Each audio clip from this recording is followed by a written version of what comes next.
Bijgelijks het veesammelcentrum in Houtige Hagen luidt er vaak verlitten bij. Vorig maart waren hier honderden skiep sorteerd. Dat zag hier ram en ooi gesorteerd.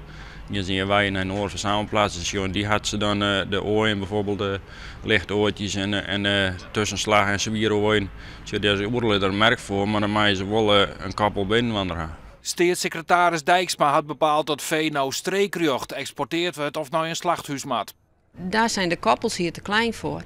Want je hebt zoveel verschillende soorten schapen. Dan kan dat niet uit.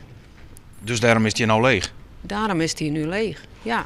En dat kun je als bedrijf natuurlijk net lang volhouden, of wel? Nee, inderdaad.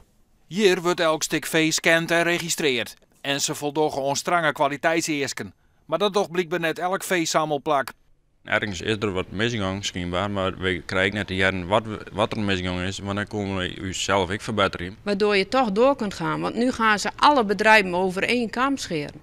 En de maatregel werkt het averechts, vinden ze. Ze rieden de slachthuizen nou zelfs naar de boeren toe. Daar 5 en daar 20 en daar 10. En zo rieden ze nou de auto vol. En dan hebben we een keer 300 bijen. En dan kenden ze wel waarom naar het zuiden toe.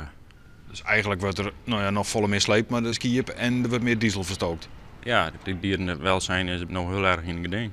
En je krijgt er nog bij dat de insleep van dierziekten ook veel sneller naar voren komt. En als handelaars of boeren hun vee toch kwijt willen, dan doen ze het misschien wel op een minder legale manier?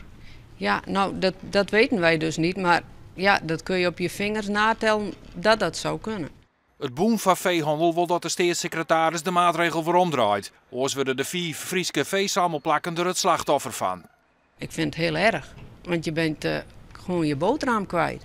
Ik vind het diep triest.